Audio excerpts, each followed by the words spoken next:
and welcome aboard the Buccaneers podcast. My name is Berryessa. Thank you so much for joining us for episode 5 of Treasure Island by Robert Louis Stevenson, read by yours truly.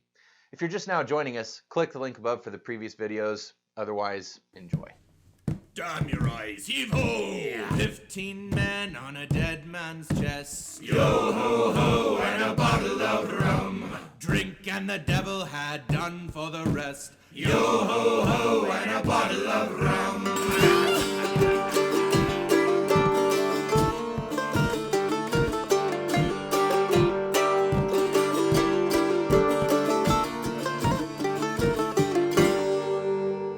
Part 4, The Stockade.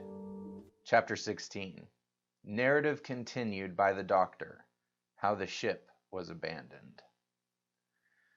It was about 1:30, 3 bells in the sea phrase, that the 2 boats went ashore from the Hispaniola. The captain, the squire, and I were talking matters over in the cabin. Had there been a breath of wind, we should have fallen on the 6 mutineers who were left aboard with us, slipped our cable, and away to sea. But the wind was wanting, and to complete our helplessness, down came Hunter with the news that Jim Hawkins had slipped into a boat and was gone ashore with the rest. It never occurred to us to doubt Jim Hawkins, but we were alarmed for his safety. With the men in the temper they were in, it seemed an even chance if we should see the lad again. We ran on deck. The pitch was bubbling in the seams. The nasty stench of the place turned me sick. If ever a man smelt fever and dysentery, it was in that abominable anchorage. The 6 scoundrels were sitting grumbling under a sail in the forecastle. Ashore we could see the gigs made fast, and a man sitting in each, hard by where the river runs in. One of them was whistling Lily Bolero. Waiting was a strain, and it was decided that Hunter and I should go ashore with the jolly boat in quest of information. The gigs had leaned to their right, but Hunter and I pulled straight in the direction of the stockade upon the chart. The 2 who were left guarding their boat seemed in a bustle at our appearance. Lily Bolero stopped off, and I could see the pair discussing what they ought to do. Had they gone and told Silver, all might have turned out differently. But they had their orders, I suppose, and decided to sit quietly where they were, and hark back again to Lily Bolero. There was a slight bend in the coast, and I steered so as to put it between us. Even before we had landed, we had thus lost sight of the gigs. I jumped out and came as near running as I durst, with a big silk handkerchief under my hat for coolness' sake, and a brace of pistols ready primed for safety. I had not gone 100 yards when I came on the stockade. This is how it was. A spring of clear water rose almost at the top of a knoll. Well, on the knoll and enclosing the spring they had clapped a stout log-house, fit to hold 20 people on a pinch, and loopholed for musketry on every side. All round this they had cleared a wide space, and then the thing was completed by a paling 6 feet high, without door or opening, too strong to pull down without time and labor, and too open to shelter the besiegers. The people in the log-house had them in every way. They stood quiet in shelter and shot the others like partridges. All they wanted was a good watch and food, for short of a complete surprise they might have held the place against a regiment. What particularly took my fancy was the spring, for though we had a good enough place of it in the cabin of the Hispaniola, with plenty of arms and ammunition and things to eat, and excellent wines, there had been one thing overlooked. We had no water. I was thinking this over when there came ringing over the island the cry of a man at the point of death. I was not new to violent death. I have served His Royal Highness the Duke of Cumberland, and got a wound myself at Fontenoy. But I know my pulse went dot and carry one. Jim Hawkins is gone, was my first thought. It is something to have been an old soldier, but more still to have been a doctor. There is no time to dilly-dally in our work, and so now I made up my mind instantly, and with no time lost returned to the shore and jumped on board the jolly boat. By good fortune Hunter pulled a good oar. We made the water fly, and the boat was soon alongside, and I aboard the schooner. I found them all shaken, as was natural. The squire was sitting down, as white as a sheet, thinking of the harm he had led us to, the good soul, and one of the 6 forecastle hands was little better. "There's the man," said Captain Smollett, nodding towards him, "new to this work. He came nigh hand-fainting, Doctor, when he heard the cry. Another touch of the rudder, and that man would join us." I told my plan to the captain, and between us we settled on the details of its accomplishment. We put old Redruth in the galley between the cabin and the forecastle, with 3 or 4 loaded muskets and a mattress for protection. Hunter brought the boat round under the stern port, and Joyce and I set to work loading her with powder tins, muskets, bags of biscuits, kegs of pork, a cask of cognac, and my invaluable medicine chest. In the meantime, the squire and the captain stayed on deck, and the latter hailed the coxswain, who was the principal man aboard. "Mr. Hands," he said, "here are two of us with a brace of pistols each. If any of you six make a signal of any description, that man's dead." They were a good deal taken aback, and after a little consultation, one and all tumbled down the fore companion, thinking, no doubt, to take us on the rear. But when they saw Redruth waiting for them in the sparred galley, they went about ship at once, and a head popped out again on deck. "Down, dog!" cries the captain, and the head popped back again, and we heard no more for the time of these 6 very faint-hearted seamen. By this time, tumbling things in as they came, we had the jolly boat loaded as much as we dared. Joyce and I had gone through the stern port, and we made for shore again as fast as oars could take us. This second trip fairly aroused the watchers along shore. Lily Bolero was dropped again, and just before we lost sight of them behind the little point, one of them whipped ashore and disappeared. I had half a mind to change my plan and destroy their boats, but I feared that Silver and the others might be close at hand, and all might very well be lost by trying for too much. We had soon touched land in the same place as before, and set to provision the blockhouse. All 3 made the first journey, heavily laden, and tossed our stores over the palisade. Then, leaving Joyce to guard them, 1 man to be sure, but with half a dozen muskets, Hunter and I returned to the jolly boat and loaded ourselves once more. So we proceeded without pausing to take breath till the whole cargo was bestowed, when the 2 servants took up their position in the blockhouse, and I, with all my power, sculled back to the Hispaniola. That we should have risked a second boatload seems more daring than it really was. They had the advantage of numbers, of course, but we had the advantage of arms. Not one of the men ashore had a musket, and before they could get within range for pistol shooting, we flattered ourselves we should be able to give a good account of a half-dozen at least. The squire was waiting for me at the stern window, all his faintness gone from him. He caught the painter and made it fast, and we fell to loading the boat for our very lives. Pork, powder, and biscuit was the cargo, with only a musket and a cutlass apiece for squire and me and Redruth and the captain. The rest of the arms and powder we dropped overboard in 2 fathoms and a half of water, so that we could see the bright steel shining far below us in the sun, on the clean, sandy bottom. By this time the tide was beginning to ebb, and the ship was swinging round to her anchor. Voices were heard faintly hallooing in the direction of the 2 gigs, and though this reassured us for Joyce and Hunter, who were well to the eastward, it warned our party to be off. Redruth retreated from his place in the gallery and dropped into the boat, which we then brought round to the ship's counter to be handier for Captain Smollett. "Now, men," said he, "do you hear me?" There was no answer from the forecastle. "It's to you, Abraham Gray, it's to you I am speaking." Still no reply. "Gray," resumed Mr. Smollett, a little louder, "I am leaving this ship, and I order you to follow your captain. I know you're a good man at bottom, and I dare say not one of the lot of you's as bad as he makes out. I have my watch here in hand. I give you 30 seconds to join me in." There was a pause. "Come, my fine fellow," continued the captain, "don't hang so long in stays. I'm risking my life and the lives of these good gentlemen every second." There was a sudden scuffle, a sound of blows, and out burst Abraham Gray with a knife cut on the side of the cheek, and came running to the captain like a dog to the whistle. "I'm with you, sir," said he, and the next moment he and the captain had dropped aboard of us, and we had shoved off and given way. We were clear out of the ship, but not yet ashore in our stockade. Chapter 17. Narrative continued by the Doctor. The Jolly Boat's Last Trip. This 5th trip was quite different from any of the others. In the first place, the little galley part of the boat that we were in was gravely overloaded. 5 grown men, and 3 of them, Trelawney, Redruth, and the captain, over 6 feet high, was already more than she was meant to carry. Add to that the powder, pork, and bread bags. The gunwale was lipping astern.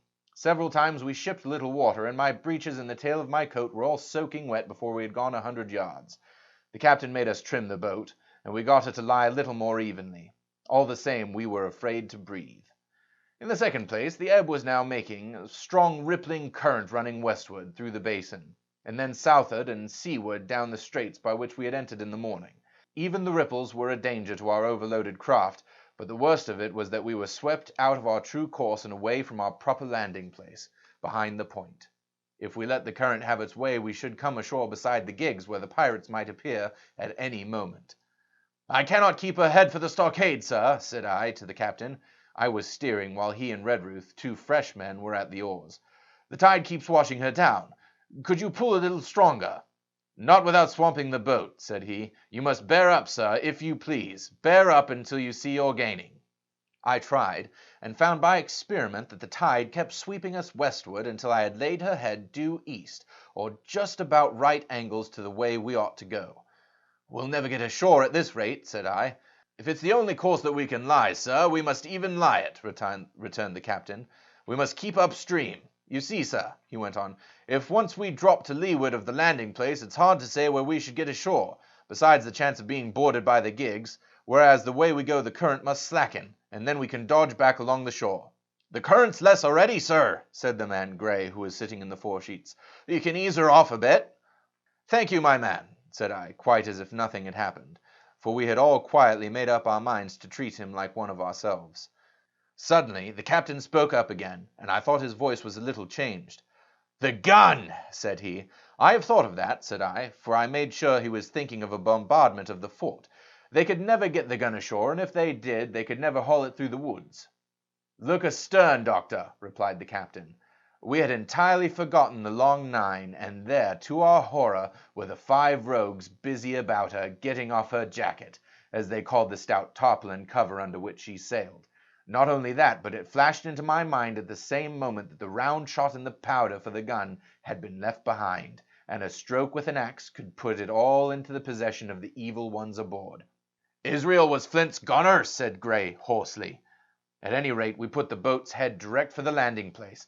By this time we had got so far out of the run of the current that we kept steerage way even at our necessarily gentle rate of rowing, and I could keep her steady for the goal. But the worst of it was that with this course I now held, we turned our broadside instead of our stern to the Hispaniola, and offered a target like a barn door. I could hear as well as see that brandy-faced rascal Israel Hands plumping down a round of shot on the deck. Who's the best shot? asked the captain. Mr. Trelawney, out and away, said I. Mr. Trelawney, will you please pick me off one of these men, sir? Hands, if possible, said the captain. Trelawney was as cool as steel. He looked to the priming of his gun. Now, cried the captain, easy with that gun, sir, or you'll swamp the boat. All hands steady to trimmer when he aims. The squire raised his gun, the rowing ceased, and we leaned over to the other side to keep the balance, and all was so nicely contrived that we did not ship a drop. They had the gun by this time slewed round upon the swivel, and Hands, who was at the muzzle with the rammer, was, in consequence, the most exposed. However, we had no luck, for just as Trelawney fired, down he stooped, the ball whistled over him, and it was one of the other 4 who fell. The cry he gave was echoed not only by his companions on board, but by a great number of voices from the shore, and looking in that direction I saw the other pirates trooping out from among the trees and tumbling into their places in the boats. Here come the gigs, sir, said I. Give way, then, cried the captain. We mustn't mind if we swamp her now. If we can't get ashore, it's all up. Only one of the gigs is being manned, sir, I added, the crew of the other most likely going round by shore to cut us off. They'll have a hot run, sir, returned the captain. Jack ashore, you know. It's not them I mind, it's the round shot, carpet bowls. My lady's maid couldn't miss. Tell us, squire, when you see the match, and we'll hold water. In the meanwhile we had been making headway at a good pace for a boat so overloaded, and we had shipped but little water in the process. We were now close in, 30 or 40 strokes, and we should beach her, for the ebb had already disclosed a narrow belt of sand below the clustering trees. The gig was no longer to be feared. The little point had already concealed it from our eyes. The ebb tide, which had so cruelly delayed us, was now making reparation and delaying our assailants. The one source of danger was the gun. If I durst, said the captain, I'd stop and pick off another man. But it was plain that they meant nothing should delay their shot. They had never so much as looked at their fallen comrade, though he was not dead, and I could see him trying to crawl away. Ready! cried the squire. Hold! cried the captain, quick as an echo, and he and Redruth backed with a great heave that sent her stern boldly under the water. The report fell in at the same instant of time. This was the first that Jim heard, the sound of the squire's shot not having reached him. Where the ball passed not one of us precisely knew, but I fancy it must have been over our heads, and that the water of it may have contributed to our disaster. At any rate, the boat sank by the stern, quite gently in 3 feet of water, leaving the captain and myself facing each other on our feet. The other 3 took complete headers, and came up again drenched and bubbling. So far there was no great harm, no lives lost, and we could wade ashore in safety. But there were all our stores at the bottom, and to make things worse, only 2 guns out of 5 remained in a state of service. Mine I had snatched from my knees and held over my head by a sort of instinct. As for the captain, he had carried his over his shoulder by a bandolier, and, like a wise man, lock uppermost. The other 3 had gone down with the boat. To add to our concern, we heard voices already drawing near us in the woods along shore, and we had not only the danger of being cut off from the stockade in our half-crippled state, but the fear before us whether, if Hunter and Joyce were attacked by a half-dozen, they would have the sense and conduct to stand firm. Hunter was steady, that we knew. Joyce was a doubtful case, a pleasant, polite man for a valet, and to brush one's clothes, but not entirely fitted for a man of war. With all this in our minds, we waded ashore as fast as we could, leaving behind us the poor jolly boat and a good half of our powder and provisions. Chapter 18. Narrative continued by the doctor. End of the first day's fighting. We made our best speed across the strip of wood that now divided us from the stockade, and at every step we took the voices of the buccaneers ran nearer. Soon we could hear their footfalls as they ran, and the cracking of the branches as they breasted across a bit of thicket. I began to see we should have a brush for it in earnest, and looked to my priming. "Captain," said I, "Trelawney is the dead shot. Give him your gun. His own is useless." They exchanged guns, and Trelawney, silent and cool as he had been since the beginning of the bustle, hung a moment on his heel to see that all was fit for service. At the same time, observing Gray to be unarmed, I handed him my cutlass. It did all our hearts good to see him spit in his hand, knit his brow, and make the blade sing through the air. It was plain from every line of his body that our new hand was worth his salt. 40 paces farther we came to the edge of the wood and saw the stockade in front of us. We struck the enclosure about the middle of the south side, and almost at the same time 7 mutineers, Job Anderson, the boatswain at their head, appeared in full cry at the southwestern corner. They paused as if taken aback, and before they recovered, not only the squire and I, but Hunter and Joyce from the blockhouse had time to fire. The 4 shots came in rather a scattering volley, but they did the business. One of the enemy actually fell, and the rest, without hesitation, turned and plunged into the trees. After reloading, we walked down the outside of the palisade to see to the fallen enemy. He was stone dead, shot through the heart. We began to rejoice over our good success, when just at that moment a pistol cracked in the brush, a ball whistled close past my ear, and poor Tom Redruth stumbled and fell his length on the ground. Both the squire and I returned the shot, but as we had nothing to aim at, it is probable we only wasted powder. Then we reloaded and turned our attention to poor Tom. The captain and Gray were already examining him, and I saw with half an eye that all was over. I believe the readiness of our return volley had scattered the mutineers once more, for we were suffered without further molestations to get the poor old gamekeeper hoisted over the stockade and carried groaning and bleeding into the log-house. Poor old fellow! He had not uttered one word of surprise, complaint, fear, or even acquiescence from the very beginning of our troubles till now, when we had laid him down in the log-house to die. He had lain like a Trojan behind his mattress in the gallery. He had followed every order silently, doggedly as well. He was the oldest of our party by a score of years, and now, sullen, old, serviceable servant, it was he that was to die. The squire dropped down beside him on his knees and kissed his hand, crying like a child. "Be I going, doctor?" he asked. "Tom, my man," said I, "you're going home." "I wish I had had a lick at them with the gun first," he replied. "Tom," said the squire, "say you forgive me, won't you?" "Would that be respectful like from me to you, squire?" was the answer. "Howsoever, so be it. Amen." After a while of silence, he said he thought somebody might read a prayer. "It's the custom, sir," he added apologetically. And not long after, without another word, he passed away. In the meantime, the captain, whom I had observed to be wonderfully swollen about the chest and pockets, had turned out a great many various stores: the British colours, a Bible, a coil of stoutish rope, pen, ink, the logbook, and pounds of tobacco. He had found a longish fir tree lying felled and cleared in the enclosure, and, with the help of Hunter, he had set it up at the corner of the log-house where the trunks crossed and made an angle. Then, climbing on the roof, he had with his own hand bent and run up the colors. This seemed mightily to relieve him. He re-entered the log house and set about counting up the stores, as if nothing else existed. But he had an eye on Tom's passage for all that, and as soon as all was over, came forward with another flag, and reverently spread it on the body. "Don't you take on, sir," he said, shaking the squire's hand. "All's well with him. No fear for a hand that's been shot down in his duty to captain and owner. It mayn't be a good divinity, but it's a fact." Then he pulled me aside. "Dr. Livesey," he said, "in how many weeks do you and Squire expect the consort?" I told him it was a question not of weeks, but of months, that if we were not back by the end of August, Blandley was to send to find us, but neither sooner nor later. "You can calculate for yourself," I said. "Why, yes," returned the captain, scratching his head, "and making a large allowance, sir, for all the gifts of Providence, I should say we were pretty close hauled." "How do you mean?" I asked. "It's a pity, sir, we lost that second load. That's what I mean," replied the captain. "As for powder and shot, we'll do, but the rations are short, very short. So short, Dr. Livesey, that we're perhaps as well without that extra mouth." And he pointed to the dead body under the flag. Just then, with a roar and a whistle, a round shot passed high above the roof of the log house and plumped far beyond us in the wood. "Aho!" said the captain. "Blaze away! You've little enough powder already, my lads."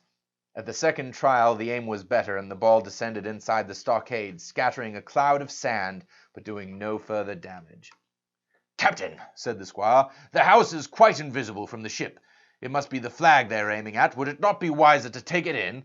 "Strike my colors!" cried the captain. "No, sir, not I." And as soon as he had said the words, I think we all agreed with him, for it was not only a piece of stout, seamanly good feeling, it was good policy besides, and showed our enemies that we despised their cannonade. All through the evening they kept thundering away.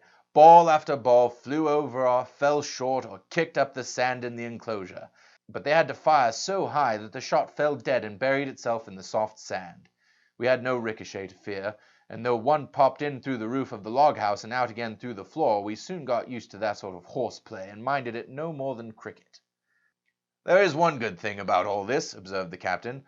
"The wood in front of us is likely clear. The ebb has made a good while. Our stores should be uncovered. Volunteers to go in and bring in pork." Gray and Hunter were the first to come forward.